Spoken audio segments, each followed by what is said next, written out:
Morning, my name's Steve. Welcome to Seaside Allotment. So today we're visiting my daughter's plot. We got this plot about 2 weeks ago. We've had 4 days working it. We've had 2 days digging, a lot of weeds, about knee high. Pot had only been worked up until about 9 months ago, I think, so the weeds weren't too bad. Could get them out with a fork. The biggest problem was not the big roots, the weeds with taproots, the dandelions and the nettles and things like that. It was all the little weeds, that all need thousands and thousands of little weeds that needed to be picked out by hand, one at a time, and raked up and all that sort of thing, a real pain. So I'm just going to give you a quick tour of this plot. As I say, we've only had it 2 weeks and worked it for this is the 4th day actually of working it. So welcome inside. So this is the plot. It's a lovely plot, traditional allotment, nice big beds, nice complement to mine. Obviously this isn't going to be a 365 day a year plot, but it's going to be productive nonetheless.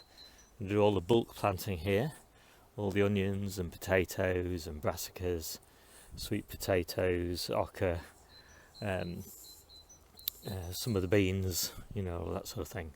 Lots of bulk planting, mostly growing for storage, apart from the brassicas.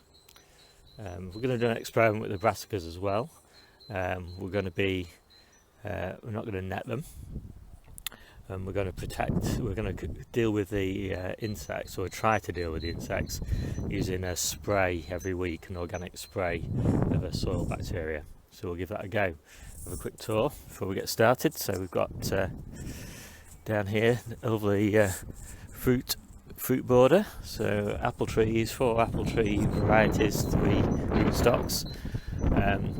Lots of currants. We're popping a cherry tree in here.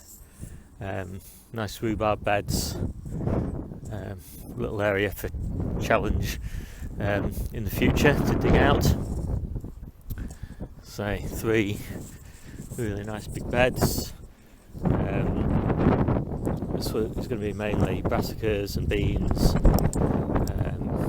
maybe some carrots, parsnips.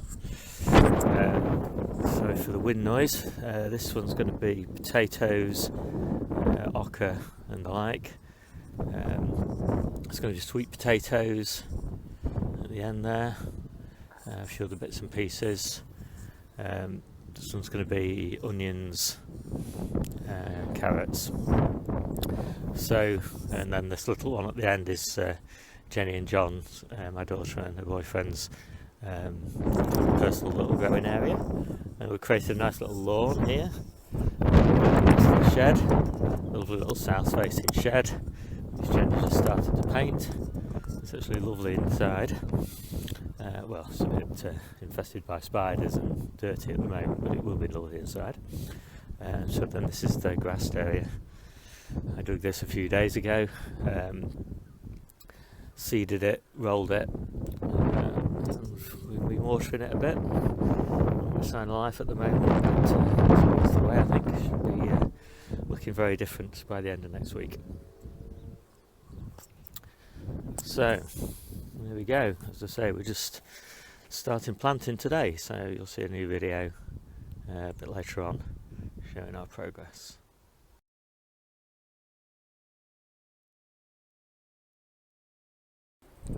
So we've finished planting for the day. Not done quite as much as I'd hoped, but made a good start. So put in an onion bed, another onion bed, another onion bed, and another onion bed. These are golden onions, these are red onions. Successional sowing of broad beans, another set of broad beans.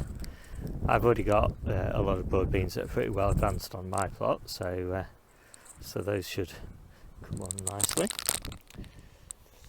First early potatoes, those are Charlotte. and then actually the ones that are marked earlier there are shallots as well, and then main crop, which is sapphire. So those two beds there, and then this next bed's going to be pretty much brassicas. So I've only got a few that hardened off, so pop those kale in. It's just too windy to put the other stuff out.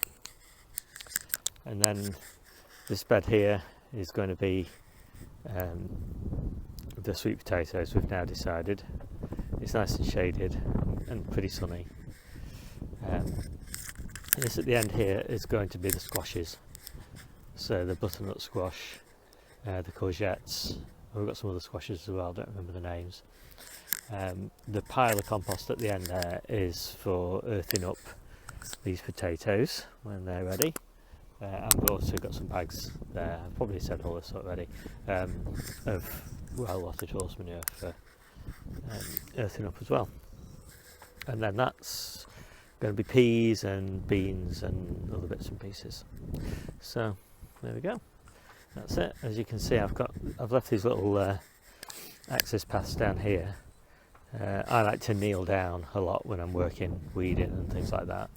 And this is just big enough for me to kneel down. So that's why they're so wide. I might change the layout of this at some time in the future, but we just wanted to get started, learn as we go along. Okay, so that's all done. Jennie's plot, day 1.